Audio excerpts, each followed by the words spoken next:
Hardcore Lies.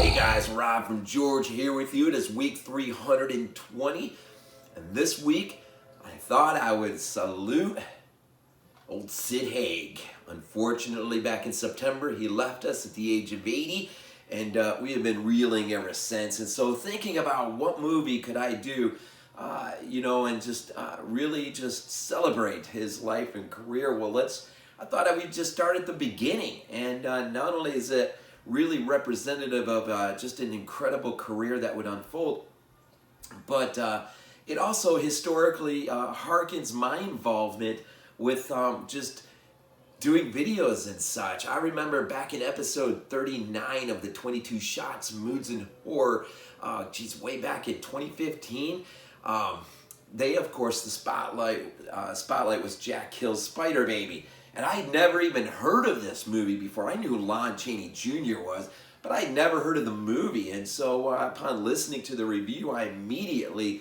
went ahead and, as quick as I could, I can't remember if it was already out then or not, but because of that review, I did get my hands on the Arrow release of Spider Baby. And about a year later, or not so long, I did my very first episode for what I called back then my 22 Shots of Appreciation. And the first episode, of course, was for Spider Baby. And so I thought I would actually, since this is number 50 of BodyBags review, I thought I would, go back and really look at this movie in a way that I think I probably rarely or hardly did way back when. And so Spider Baby, 1964, but not really released until 67, and most likely I would imagine the drive-in circuit of its day. Jack Hill, of course, this is his, believe it's his directorial debut, and of course Sid Haig's, pretty much his feature film actorial debut. But what makes this copy really special, if you love Sid Haig, is they included his Jack Hill's first short and Sid Haig's first actorial debut on his little short called The Host. And so if you really want to go back and see what Sid was all up to the first time he stepped in front of a camera, for the most part, then this Arrow release of Spider Baby is what you need to have. And plus, Sid Haig enjoys a bit of commentary with Jack Hill, which is phenomenal to listen to as well. And Spider Baby. Again, episode 39 of the 22 Shots. I mean, I was like, what? What the heck is this movie? I've never even heard of this movie. And when I did finally lay my hands on it and watched it for the first time, I was absolutely blown away. And it didn't take me long to start really thinking through not just the influence this film would have on later films, but where this film, in fact, had come from. Now, Jack Hill doesn't really give much in way of influences in terms of, what shaped this film that we have, Spider Baby or The Maddest Story Ever Told. But, you can't help when you're thinking recluse, psychotic families. I mean, you can't help not think of James Whale's The Old Dark House.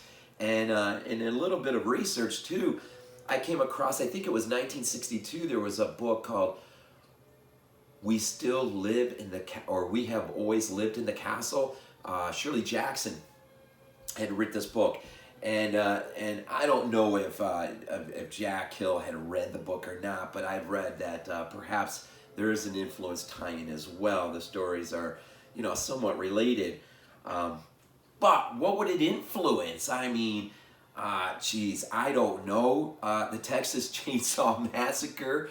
How about Rob Zombie's own House of a Thousand Corpses, which evolved into The Devil's Reject, which of course we know just got capped off, which should be in my mailbox 3 from Hell this Tuesday, I believe. And so I'll get a chance to take a first look at that. But we do remember Sid Haig, and what a just incredible career he had. I don't have a lot of his films, but I mean, Bone Tomahawk was one of the later ones. Galaxy of Terror is a favorite of mine from the 80s.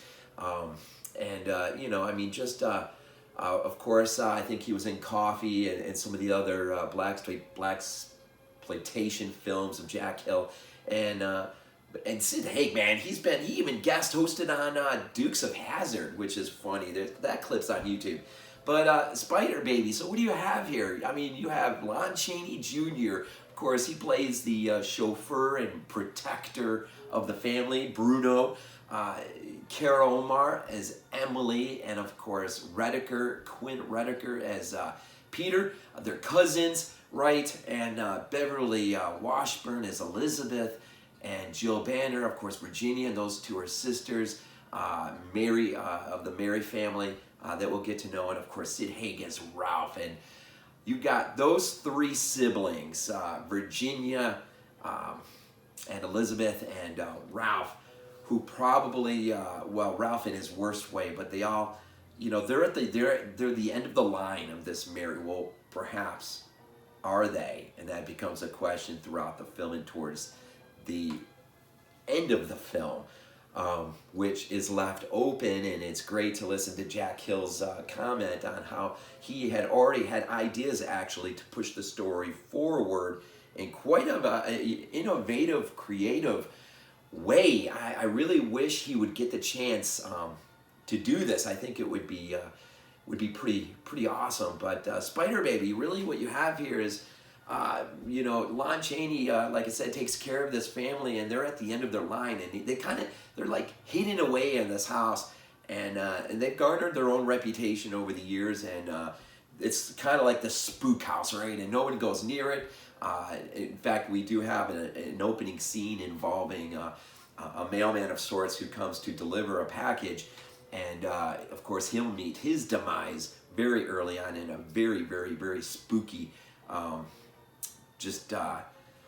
really, I don't know how to explain it. It is, I don't know if I've ever really seen a scene like that before, but as you get to know the family through our narrator, Redeker, who always, Peter, who also always plays the narrator, him and his cousin, they come and to try to lay claim to this inheritance or the estate or whatnot, not realizing the full extent of what has become of this family. You've got some that are unlike the old dark house, where we have a demented relative hidden away up in the attic somewhere.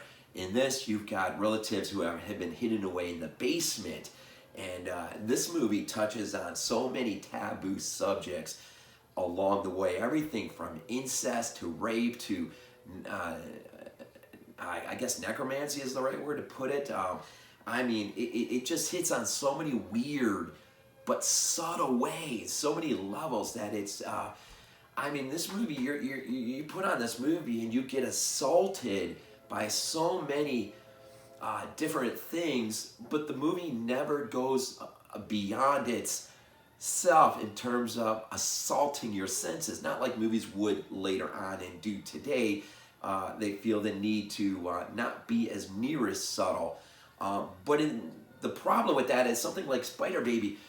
You can hit all these major taboos, but do it such a subtle way, but it still assaults you in a really somewhat unnerving way that movies today just they really can't do, or they struggle to do. I mean, I think of A House of a Thousand Corpses, and as it moved on, evolved into Rejects.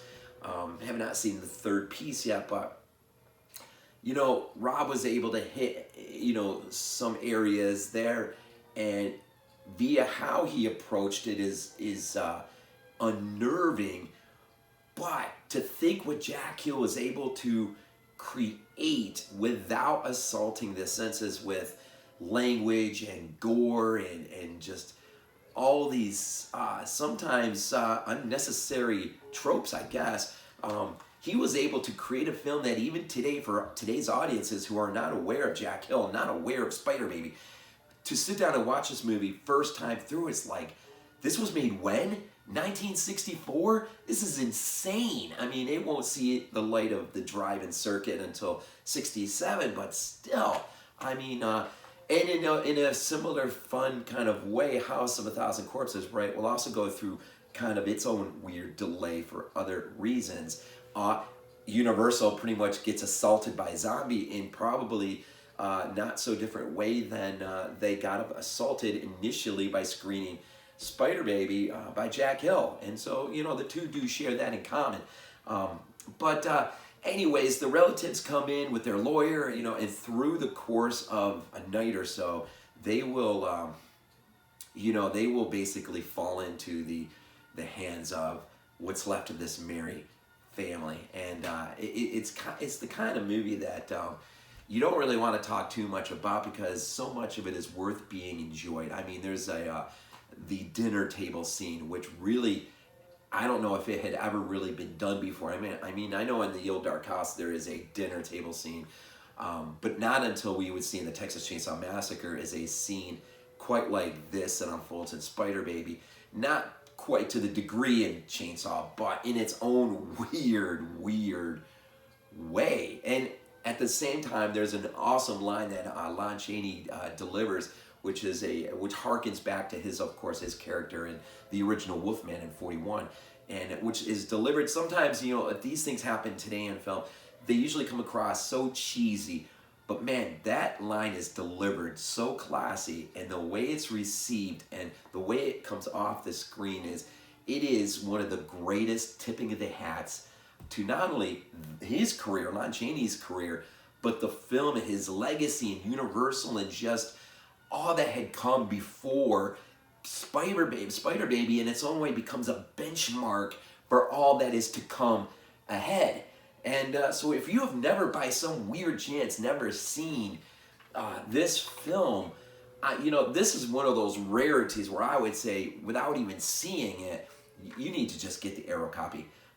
For the commentary, for Sid Haig, for Lon Chaney Jr., for the other cast members that are just absolutely incredible in this movie to watch.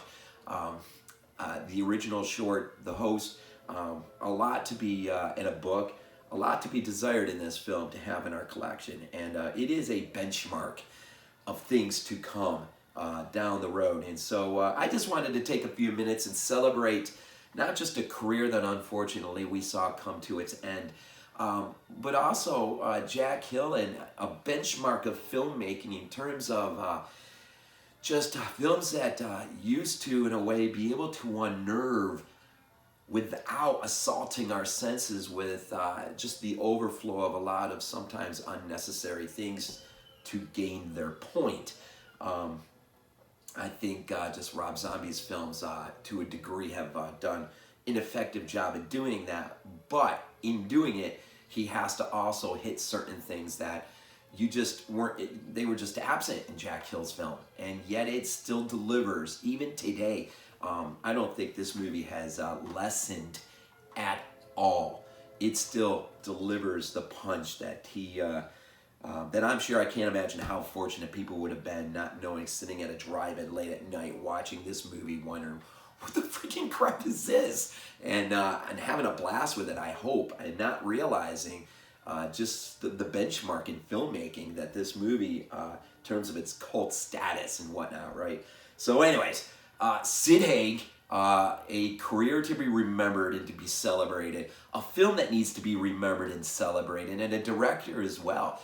And the longing to see perhaps a vision initiated in '64 to be extended somewhat. I would love to see, in fact, even on the commentary, Jack Hill and Sid Haig joke around and about the possibilities there could be in seeing this story moved forward. And one can only hope, right, in this day and age. But anyways, from Arrow, Spider Baby, Jack Hill, and man, if you've never seen it, what are you waiting for?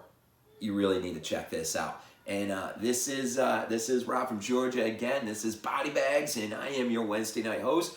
And keep plugging away. We're about a week away, I think, from our Halloween-themed conclusion to October, and so be prepped for that as we take a look at the Halloween franchise all the way through, man, all the way through. I'm not sure how that's going to work yet, but aside from seeing what falls when. So get ready for that. Anyways, as always, go Bills.